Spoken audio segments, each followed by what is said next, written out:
All right, this is the copyright disclaimer. The copyright disclaimer under Section 107 of the Copyright Act of 1976. Allowance is made for fair use for purposes such as criticism, comment, news reporting, teaching, scholarship, education, and research. Fair use is a use permitted by copyright statute that might otherwise be infringing. Fair use, fair use, fair use.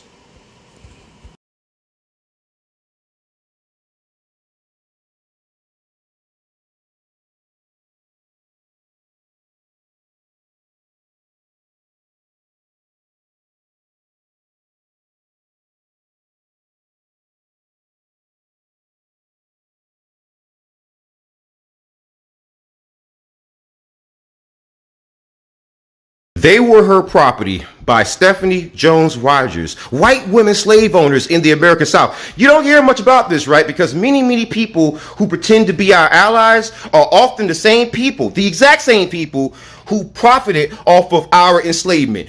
And when I say us and our, I mean Black Americans, or foundational Black Americans in particular. And if you haven't read the book by Stephanie Jones Rogers, I would seriously suggest you go pick it up, because what she found was factual historical evidence that white women participated in the slave trade and were just as brutal, and in some cases more brutal, than the men.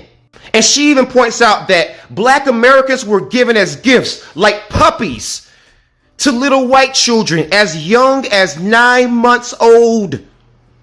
They treated us like puppies, like party gifts. So yes, white women, it's not just the white men who were the problem there. Did you know 40% of slave owners were white women? Yeah. You know who doesn't know that? White women. In fact, the historian Stephanie Jones Rogers, in her recent book from 2019, They Were Her Property, documents through historical records how white women actually were slave owners, often because their father had died and bequeathed enslaved people to them, or they married a man who had enslaved people and they were co-owners with him. And part of what she documents from the narration of formerly enslaved people is that the white women who were slave owners were especially cruel in their treatment of their enslaved property.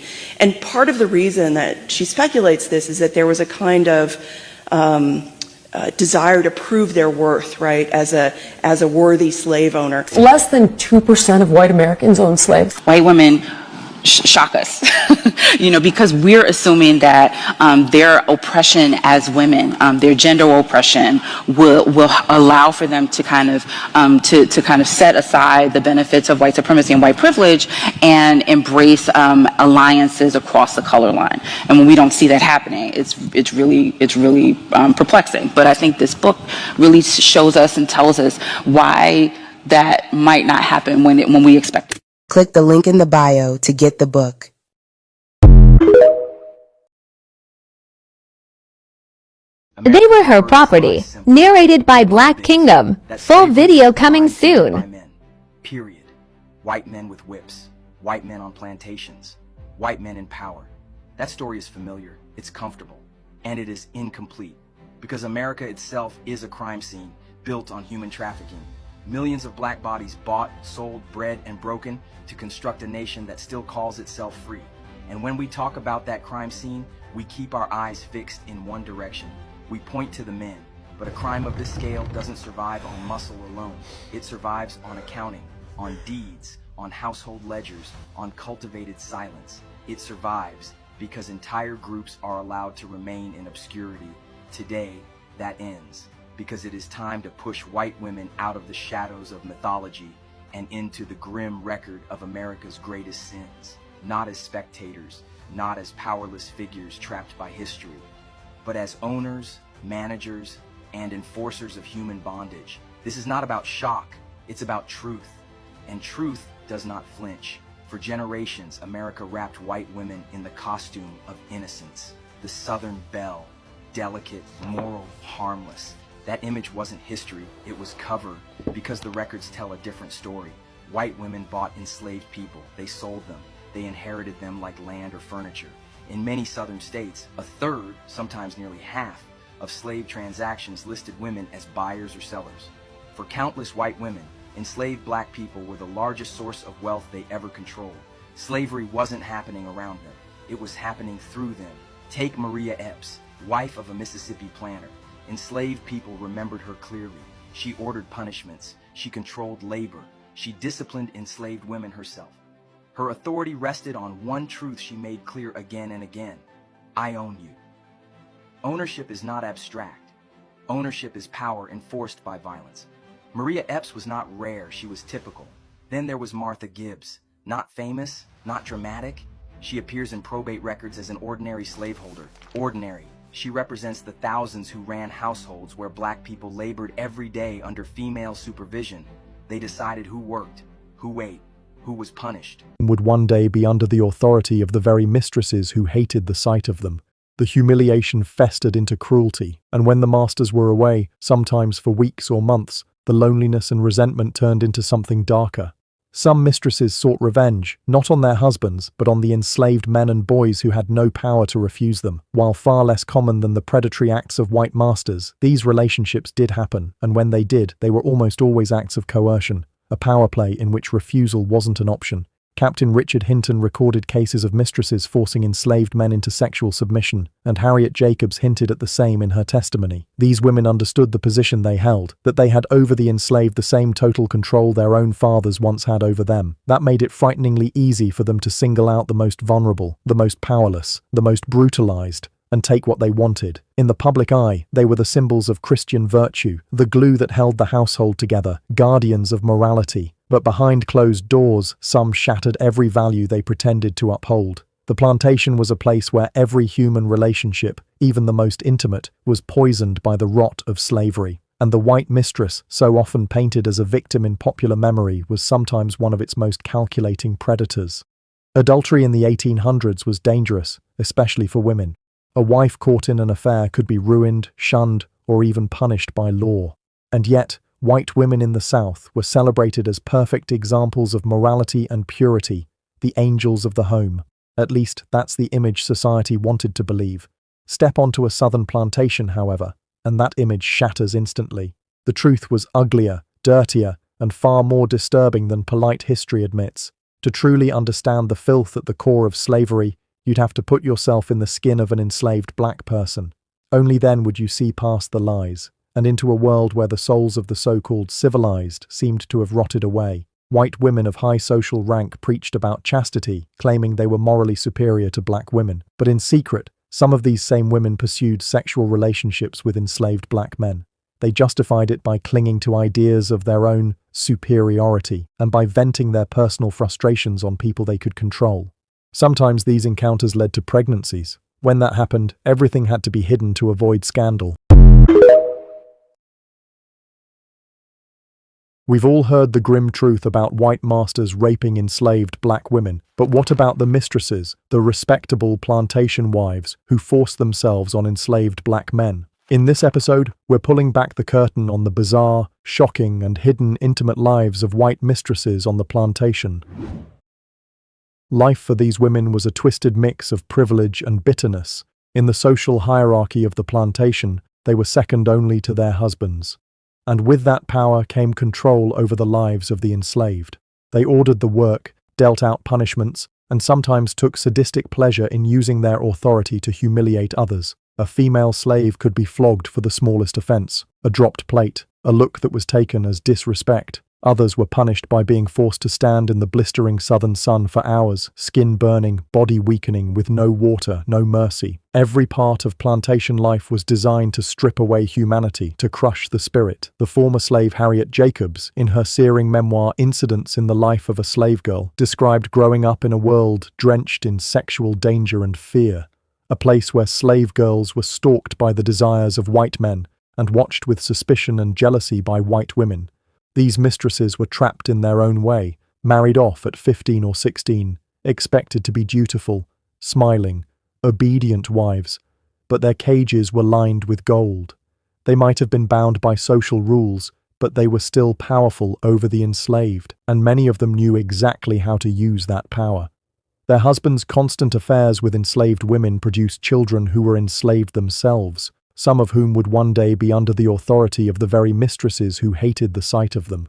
The humiliation festered into cruelty, and when the masters were away, sometimes for weeks or months, the loneliness and resentment turned into something darker. Some mistresses sought revenge, not on their husbands, but on the enslaved men and boys who had no power to refuse them, while far less common than the predatory acts of white marriage with slaves gifted by their parents. And although, in law, a wife's property belonged to her husband, the reality was more complicated. Some mistresses fiercely guarded control over their slaves. Former slave Silas Glenn recalled how his mistress treated the slaves she inherited from her father better than the ones from her husband's side, and how she wouldn't let her husband manage or sell them. For women who had grown up owning slaves, the idea of themselves as masters was part of their identity. They knew the business. Some became skilled traders. Mrs. Annie Poor, for example, sold slaves for high prices after training them in valuable trades like cooking and carpentry. She studied market prices, exploited changes in demand, and even attended slave auctions herself, or sent trusted agents to bid for her. These women were not just figureheads. They were active, ruthless participants in the slave economy. Some gained wealth, independence, and social influence in a world designed to keep women powerless, and they did it by crushing the lives of the people they owned. On the plantation, power came at a cost, and for the enslaved, that cost was everything. Most people assume that if white mistresses saw the sexual abuse of enslaved women, they might have felt pity. The reality, often it was the opposite. Trapped under the suffocating rules of female purity and unable to stop their husband's abuse, many mistresses turned a blind eye, or worse, took out their anger on the very victims who suffered most. Mistress Mary Boykin Chestnut, for example, could call slavery a wrong and an inequity because of the sexual chaos it caused. Yet in the same breath, she labeled enslaved women as prostitutes. She managed to paint herself as the only true victim, while showing almost no sympathy for the women actually being assaulted. Many mistresses clung to racist lies about black women being animalistic, hypersexual, and somehow complicit in their own abuse. Boykin Chestnut even claimed to feel faint watching a mixed-race woman sold for sexual purposes, but then described the woman as grinning seductively at bidders, as if she welcomed it. On smaller plantations, where mistresses couldn't escape seeing their husbands' affairs, the cruelty became personal. Their jealousy and humiliation often exploded into violence. Solomon Northup, in his autobiography, born of these affairs, became more than just shameful reminders. For some mistresses, they became tools. In a twisted way, having these children gave the mistress a sense of power she couldn't get from her own marriage. It was a dangerous game, one that constantly risked public disgrace. But it was also a stark reminder that life on a plantation was a tangled knot of power, abuse, and deep prejudice. Plantation wives were supposed to be pure, loving, and loyal to their husbands. In reality, many were deeply bitter. Just like the slaves, they were technically the property of their husbands, men who could exploit them sexually just as they did the enslaved women. Their freedom was tightly controlled. They rarely traveled without a male escort, and under Southern slave codes, their authority over enslaved people was written directly into law. The Low Country slave codes, like those in South Carolina, spelled it out. Slaves who fled their master or mistress could be castrated. If they tried to escape again, they could be mutilated further. Another law from 1740 even warned that if a master or mistress failed to provide food, clothing, or shelter for the enslaved, they could be held legally responsible. In Georgia, the law threatened fines for any master, mistress, or overseer who allowed a slave to work without official permission. Slave laws used gender-neutral language on purpose, because women were just as capable of being masters as men, and they were.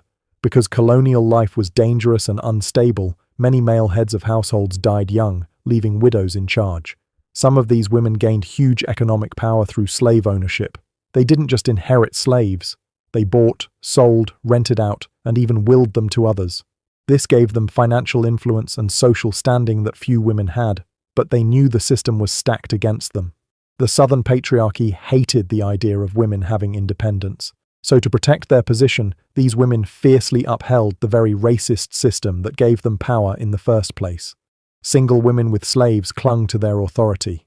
Wealthy brides often came into marriage with slaves. Boykin Chestnut even claimed to feel faint watching a mixed-race woman sold for sexual purposes, but then described the woman as grinning seductively at bidders, as if she welcomed it. On smaller plantations, where mistresses couldn't escape seeing their husbands' affairs, the cruelty became personal. Their jealousy and humiliation often exploded into violence. Solomon Northup, in his autobiography, wrote of Patsy, a young enslaved woman who was whipped mercilessly at her mistress's command. The mistress urged her husband or other slaves to flog Patsy out of spite, and once even tried to bribe Northup to kill her. This wasn't emotional outburst. It was terror, unpredictable and constant, a different kind of torture that left deep scars on the mind as well as the body. Mistresses also found ways to exploit enslaved women's motherhood. Scholars Emily West and Rosie J. Knight have shown how mistresses used the market for wet nurses to their advantage, turning enslaved women's bodies into tools for their own convenience. Sometimes it was because they were sick, sometimes it was pure vanity, the belief that breastfeeding would make their own breasts sag and lose beauty. Harriet Jacobs remembered her own mother being forced to stop nursing her at just 3 months old so the mistress's baby could get enough milk. For the mistress, it was a simple choice. For the enslaved mother, it meant giving up feeding her own child so another woman's baby could thrive. It was a gendered cruelty, one that mixed motherhood with exploitation. Mistresses interfered in enslaved women's pregnancies and births too, choosing midwives, deciding where births would happen, even administering remedies. On the surface, this might look like care, but in reality, a healthy slave child was an investment, another body to work or sell. Motherhood was not a shared bond across racial lines. It was a business decision. And it wasn't just women who were targeted. Some white mistresses also took sexual advantage of enslaved men. Historian Thomas Balcerski notes that while rare, these relationships revealed just how clearly mistresses understood the plantation's hierarchy and how easily they could twist it to their benefit. Harriet Jacobs described one such case, a mistress who chose an meant giving up feeding her own child so another woman's baby could thrive. It was a gendered cruelty, one that mixed motherhood with exploitation. Mistresses interfered in enslaved women's pregnancies and births too, choosing midwives, deciding where births would happen, even administering remedies. On the surface, this might look like care, but in reality, a healthy slave child was an investment, another body to work or sell. Motherhood was not a shared bond across racial lines. It was a business decision. And it wasn't just women who were targeted. Some white mistresses also took sexual advantage of enslaved men. Historian Thomas Balcerski notes that while rare, these relationships revealed just how clearly mistresses understood the plantation's hierarchy and how easily they could twist it to their benefit. Harriet Jacobs described one such case, a mistress who chose an enslaved man precisely because he was utterly powerless. His inability to refuse was the very reason she picked him. It was domination disguised as choice, an intimate violation made possible by the racial and social order. Even daily life carried a quiet, disturbing undercurrent. Enslaved men often worked shirtless in the southern heat, their bodies constantly visible to the plantation's elite women. Sometimes it stirred curiosity, other times it was simply accepted as normal, but for certain mistresses, the sight became part of the power play. They demanded massages, personal services, and sometimes even used threats to keep their desires secret, warning enslaved men that if they told, she could accuse them of rape and have them destroyed. On the plantation, intimacy was never free. It was a weapon, and in the hands of a mistress, it could be just as sharp, just as destructive as any whip. Just as white men used racist lies to excuse their abuse, white mistresses also learned how to twist those same stereotypes for their own ends. They took the long-standing, poisonous link society had made between blackness and sexual danger and turned it into a weapon. These women, often seen as powerless in a man's world, found their own disturbing form of power by exploiting the most vulnerable bodies around them. History is full of these overlooked stories. Stories that break apart the myths we've been fed and expose the raw, unsettling truths beneath. And there are many more waiting in the shadows, ready to be uncovered.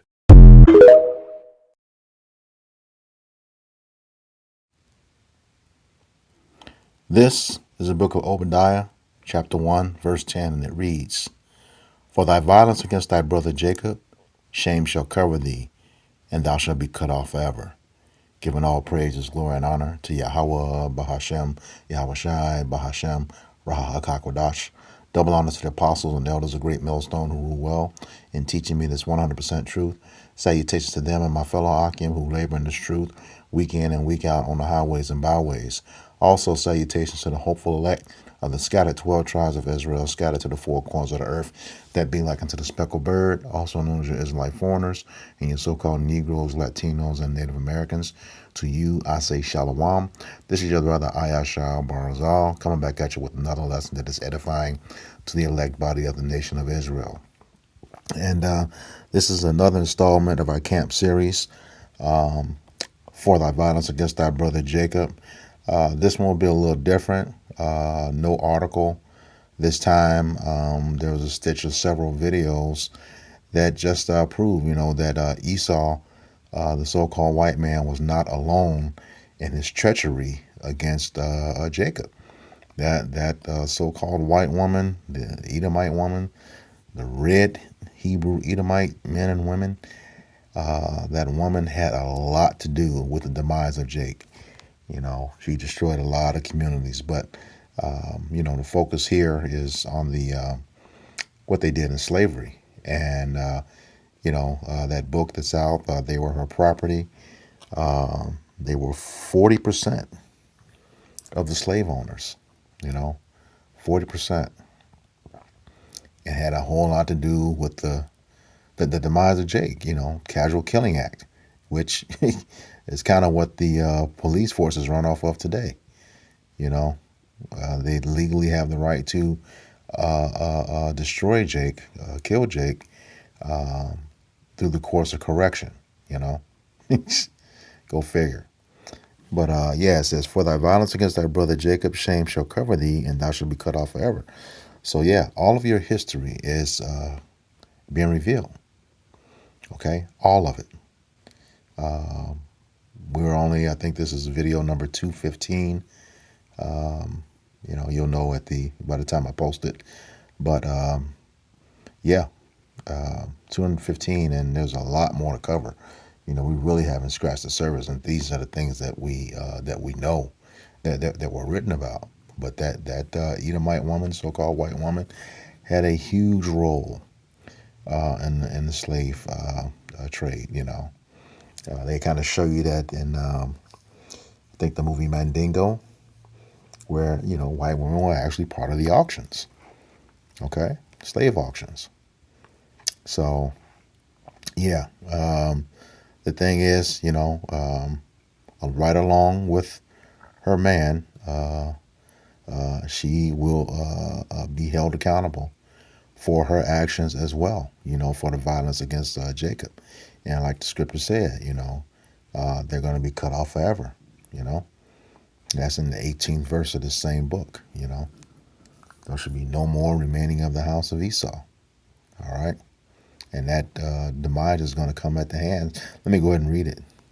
Obadiah 1 and 18. It says, and the house of Jacob shall be a fire, Jacob being the southern kingdom, and the house of Joseph a flame, Joseph being the northern kingdom, and the house of Esau for stubble. Esau is the so-called white man. All right. And they, that's the Jacob and Joseph, northern and southern kingdom, shall kindle in them and devour them, and there shall not be any remaining of the house of Esau, for Yahweh Bashem Yahushai has spoken it. And we know, according to the Lord's word, once he gives it, it does not return to him vain. So these devils are going to be done away with. All right. And once again, as you saw in the clips, the woman will not go unpunished. All right. This is the book of Numbers 14 and 18.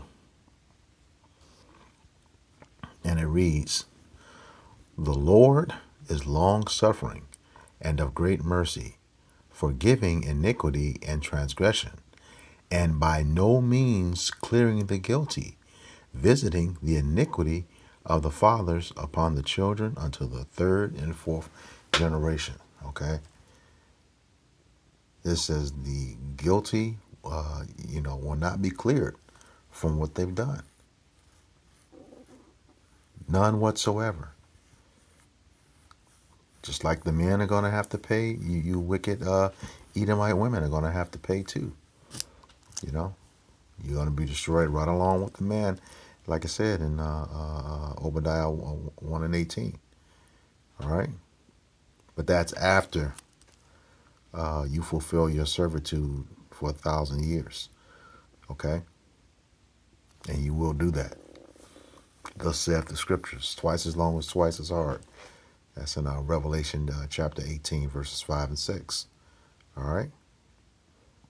So you will not be held guiltless. You know, no matter how much you're choosing Jake over your own men right now. All right? You knew they were worse the whole time. But they use you as a pedestal. All right? This is the book of Psalms.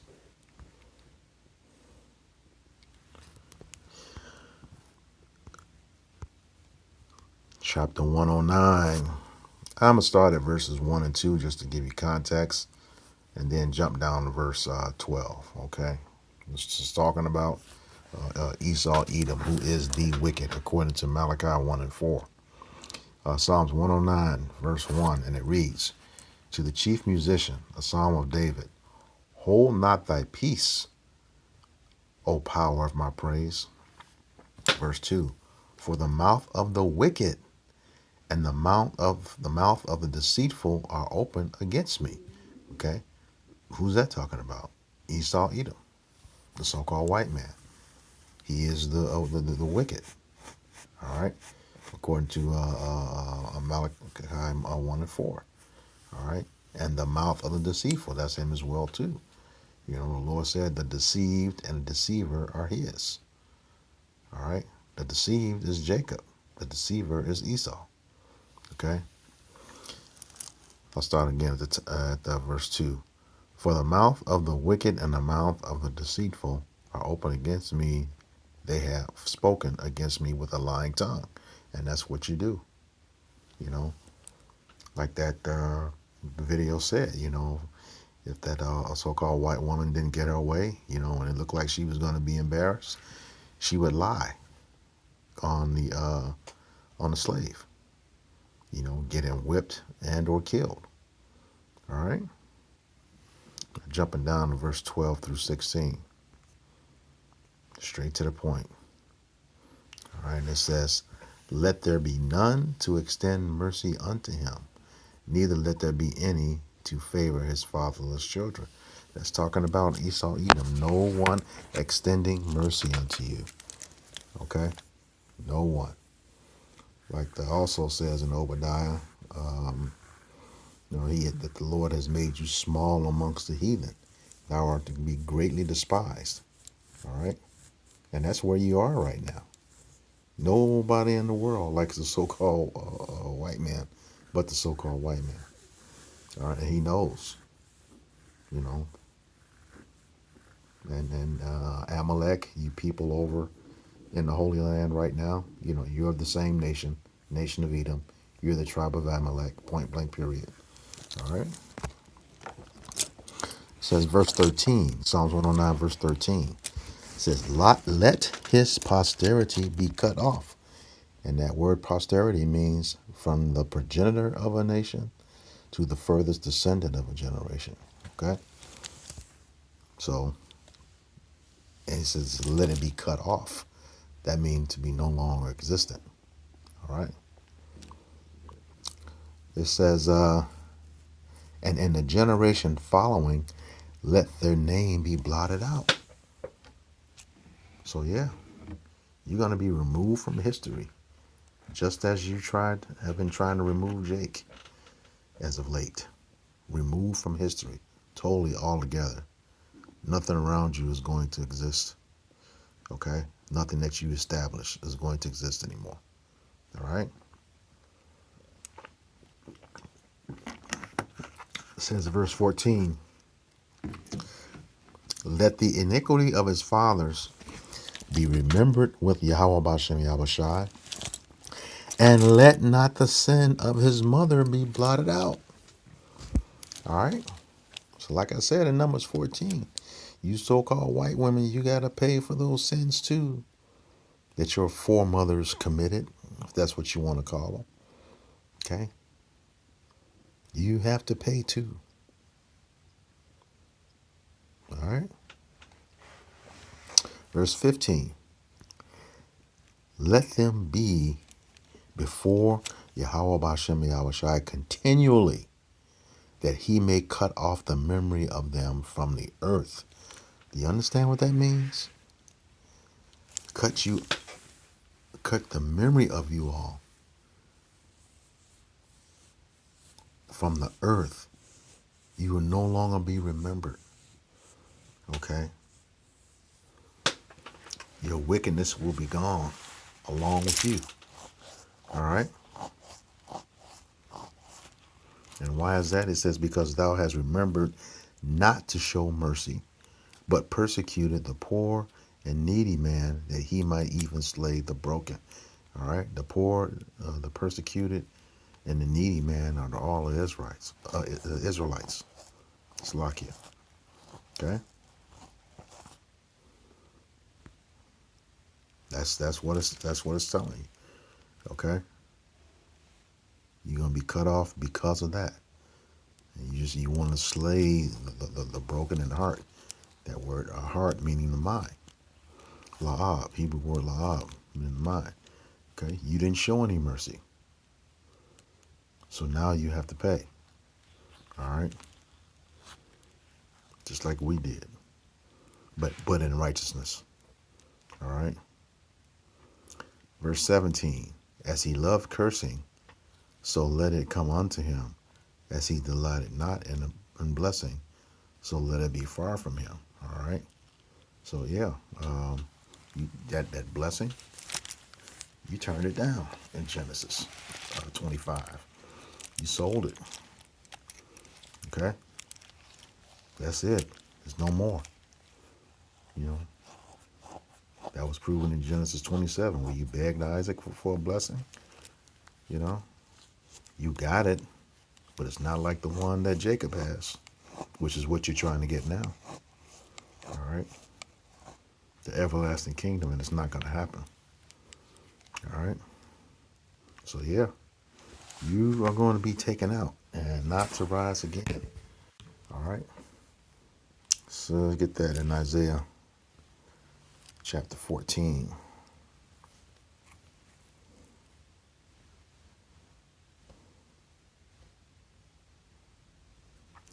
Isaiah 14, beginning at verse 21.